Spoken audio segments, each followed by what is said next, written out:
Welcome back, everybody, for another deep dive. And today we're going to be looking at something that is pretty heavy. Yeah. We're talking about navigating false allegations, and specifically within the context of maybe dealing with somebody who you think might be a narcissist. Yeah, absolutely. And you sent this interesting video Mm-hmm. by a guy named Dwayne, who describes himself as an expert in dealing with narcissists. Yes. And this video is titled 4 Tips to Deal with False Allegations. So, No, I mean, that right there kind of gives you a sense of the weight of it. the heaviness of this topic. Yeah. And so what we're going to do today is we're going to unpack some of his advice, see what resonates with us, see what maybe raises some red flags, and just kind of explore, how these tips might actually play out in real life. Yeah. And, I think it's really striking how right from the start, Dwayne opens the video by reading a comment from someone who's clearly just devastated by these accusations. And so I think, right away, it really underscores the kind of emotional weight that this whole situation carries. Yeah, absolutely. It really sets the tone right from the get-go. Mm-hmm. The commenter, Irish Jester, is talking about his wife, who he believes is a covert narcissist. Mm-hmm. And he's saying that, she's accusing him of some really serious stuff, like attempted rape, being a danger to their children. Yeah.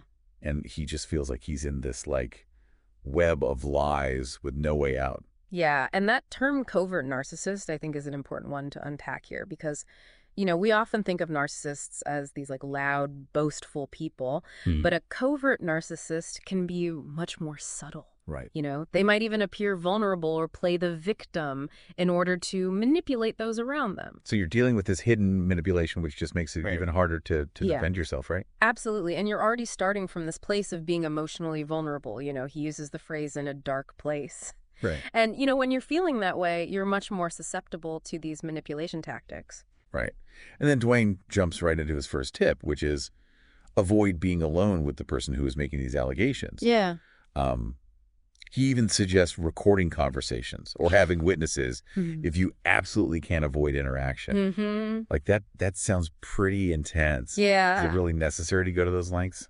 Well, I think it speaks to the core of, why this is such a dangerous situation. Okay. Narcissists are really masters of twisting reality. All right. They might manipulate conversation, take things out of context or outright lie to paint themselves as the victim and you as the aggressor. Right. So having that documentation, whether it's a recording or a witness, can really be your defense. It's like you're constantly on guard, which must be That so is exhausting. exhausting. Yeah. And that leads right into his second tip, which is communicate through intermediaries, ideally an attorney. Mm-hmm. But if that's not feasible, he says, stick to written communication. Yeah. Like emails, texts, anything that creates a paper trail. Yeah, I think the goal here is twofold. On the one hand, it creates a clear record of what was said, so you don't have that ambiguity. The he said, she said. Exactly. And on the other hand, it allows you to detach emotionally a little bit. Yeah. It's much harder to get sucked into those manipulations if you're not having these heated phone calls or face-to-face confrontations. So you're creating this kind of like a buffer zone Exactly. to protect yourself. Yes. But even with written communication, Dwayne emphasizes that you have to be really careful about your wording because he warns that they will try to twist even like a neutral message Oh, absolutely. to fit their narrative. They're going to be looking for any opportunity to create that conflict and that drama because that feeds their need for what's called narcissistic supply. Narcissistic supply, what does that mean? So think of it this way. Narcissistic supply is basically their fuel. It's the attention, the validation, even negative reactions. Okay. It's like they feed off of the emotional energy that they can extract from other people. So even trying to stay calm and reasonable could actually backfire Exactly. because you're still giving them what they crave. Right. You're still feeding that need. Wow. Yeah, So that's why creating that distance, both physically and emotionally, is so important. absolutely. His third tip, though, is where things start to get really heavy. Yeah. He says, you're now seeing the real person, the monster behind the mask. Yeah. Like that must be a really jarring realization, especially if you've invested time and emotion into a relationship with this person. It can be incredibly disorienting and painful. Right. Those initial stages of a relationship with a narcissist are often marked by like intense charm and attentiveness. Right. They create this idealized image of themselves that can be incredibly seductive. Yeah. So when the mask slips and their true nature starts to emerge, it can feel like this complete betrayal. And Dwayne is saying this wasn't some sudden transformation. Right. This behavior was always there, Yeah. just lurking beneath the surface. Exactly. It's not that they suddenly became this monster. It's that they no longer feel the need to maintain that facade. Right. Maybe there's been a shift in the dynamic, like a breakup or a separation that triggers this more overt destructive behavior. Because they don't need to keep up that charming act anymore to get what they want. Exactly. They- They're free to pursue their needs without those constraints. And that brings us to his final point, Yeah. which is understanding the narcissist's motivations. Mm-hmm. He argues that these false allegations are a calculated tactic to gain control resources, maybe even to destroy your character. Yeah. So, the big question here is what drives them to do this? What's the motivation behind such destructive behavior? Yeah, and according to Dwayne, it all boils down to self-interest. Okay. They want to win whatever it takes. Yeah. Whether it's a custody battle, financial assets, or even just the satisfaction of seeing you crumble. Yeah. And that's such a key insight, recognizing that their actions are not about you, but about them. It's about their need for control, their need for validation, even if it comes at the expense of someone else's well-being. So we've got this picture of, somebody who is feeling completely overwhelmed, targeted. Right. And Dwayne's advice seems to center around minimizing contact, documenting everything, understanding the narcissist's motivations, and then trying to stay calm amidst all this chaos. Right. It's a good starting point. Yeah. But I think we need to dig a little deeper here. Because, knowing the problem is only the first step. Right. The real challenge is figuring out how to actually protect yourself and how to rebuild in the face of this onslaught. Yeah, absolutely. And that's something we're going to be exploring in much more detail in the next part of our deep dive. Yeah, stay tuned. So make sure you come back for that. We'll get into the nitty-gritty. We right will. there. Yeah, we're going to really unpack that and see how these tips can actually be put into practice. Absolutely. All right, so we'll see you in the next part. Sounds good. Yeah, it's like you're in this constant state of defense, right? You're always waiting for the next attack. Mm-hmm. And how do you even begin to protect yourself when you're dealing with someone who is just so skilled at twisting reality? Well, that's where I think understanding this idea of discard becomes really important. Okay. Dwayne touched on this a bit, but let's kind of unpack it a little bit further. Yeah. You see, for a narcissist, a relationship is often about maintaining that control Right. and extracting that narcissistic supply we were talking about. Right. So when they sense that control slipping away, Okay. or they found a new source of that supply, Yeah. they may discard you, and often in a very cruel and abrupt way. And that's when things can get really ugly.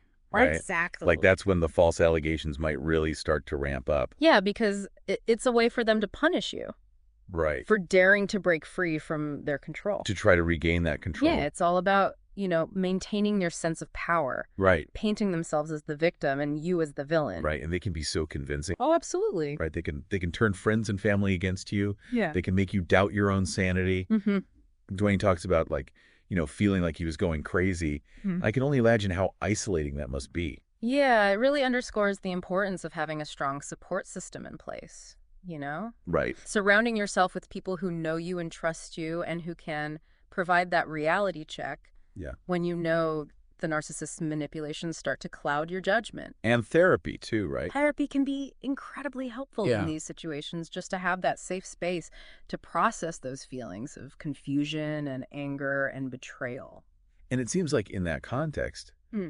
Dwayne's advice about documenting everything is super important, Oh, absolutely. right? Because if they're actively trying to sabotage your reputation, Yeah.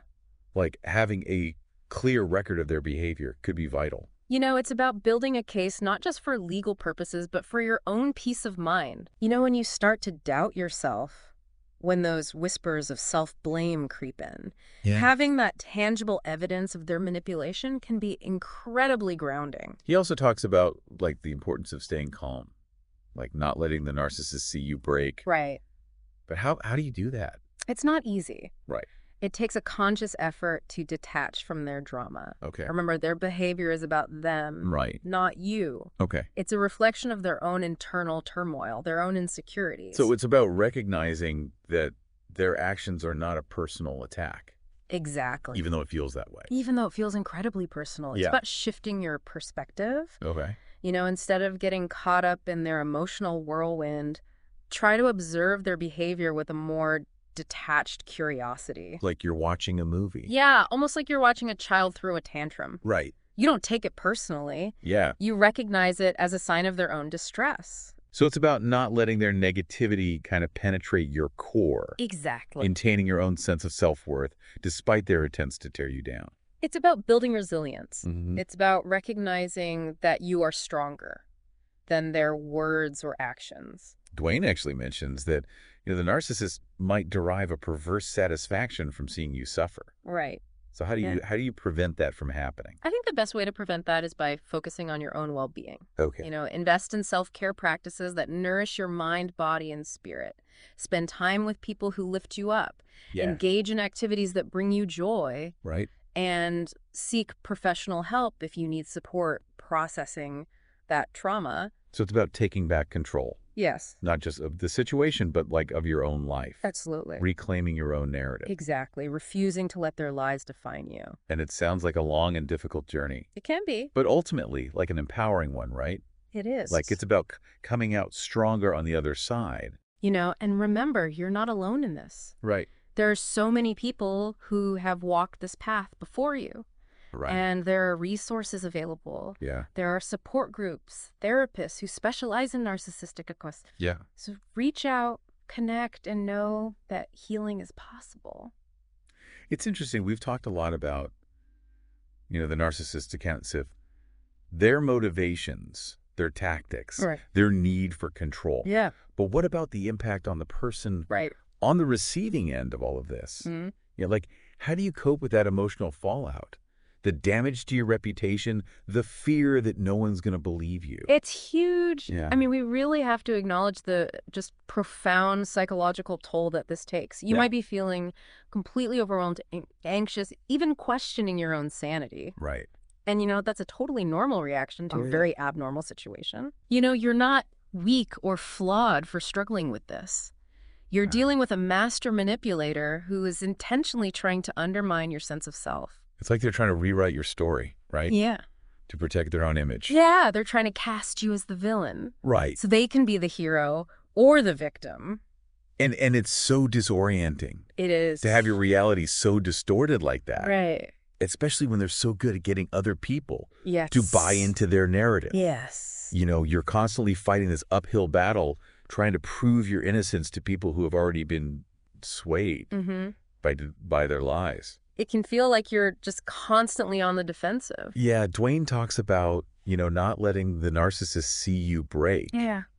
But how do you maintain that composure when you're feeling so incredibly vulnerable, Yeah, it's tough. so emotionally raw? It's not about suppressing your emotions. Okay. It's about choosing how and where you express them. Okay. It's okay to feel angry, hurt, betrayed. Those are all natural reactions. Yeah. But the key is to find healthy outlets for that emotional energy. So what are some healthy outlets? What can you do to process those emotions without giving the narcissist the satisfaction Mm-hmm. of seeing you crumble? Well, therapy is incredibly valuable in these situations. Right. It gives you that safe space to explore your feelings, to develop coping mechanisms, Yeah. and to really start rebuilding your sense of self. And support groups. Support groups can also be fantastic, connecting with other people who really understand what you're going through. It's like finding a lifeline Exactly. when you feel like you're drowning in a Yeah. sea of doubt and confusion. Yeah. Dwayne talks about the narcissist wanting to destroy your character. Mm. Like, how do you prevent that from happening? How do you hold on to your own truth? Yeah, I think it comes back to remembering that their words and actions are a reflection of them, Right. not you. Yeah. Their accusations, their smear campaigns, their attempts to isolate you, it's all stemming from their own internal turmoil, their Yeah. own insecurities. So you can't control what they do, Right. but you can control how you react. Exactly how you choose to define yourself. It's like refusing to play their game. Yeah, stepping off of that emotional roller coaster. And choosing to focus on your own healing, Yes. your own growth. Exactly. It's about reclaiming your own narrative. You know, Dwayne ends his video with a call to action, encouraging people to share their stories and their coping mechanisms, which really speaks to the power of community Absolutely. and finding strength in shared experiences. You know you are not alone in this. Right. There are others who have walked this path, who understand that pain, that confusion, Yeah. the sense of betrayal. And reaching out, connecting with those people can be incredibly healing. So where does this leave us? Yeah. I mean, we've gone pretty deep here. Yeah, we've been down the rabbit hole a little bit. Into this world of false allegations and narcissistic behavior, Yeah. exploring both the darkness and the potential Right. for healing. Right. What's the key takeaway here? Like, what do you want our listeners to walk away with? I think the most important message is that knowledge is power. Okay. You know, the more you understand the dynamics of narcissistic abuse, the manipulation tactics, the better equipped you are to protect yourself. Right. And to start healing. And healing is possible. Healing is absolutely possible. It may not be easy. It's not a quick fix, Right. but it's possible. With the right support, Yes, a commitment to self-care, exactly. you can come out of this stronger and more resilient than ever before. Absolutely. Well, thank you so much for joining us This has been great. on this deep dive. Yeah, We hope it's been helpful for you I hope so. and giving you some insights Yeah. and a renewed sense of hope. Remember, you are not alone, You're not alone. and your story is far from over. Absolutely not.